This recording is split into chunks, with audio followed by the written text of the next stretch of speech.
kabukiran.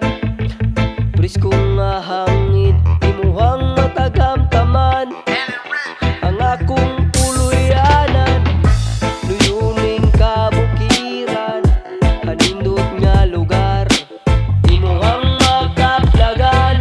Luyo sa kabukiran, sakop sa Bansalan, Barangay Altavista, diri ko nagpuyo, irisad ko nagdako, nindot kaayong nga lugar. Presko ang hangin, dili kaayo sa bating grasal lang gamang imuhang madunggan. Minot paminawon kay medyo malinawon, maong ali na diri kay lami ang saging kamuti og mauni ang akong puluyanan.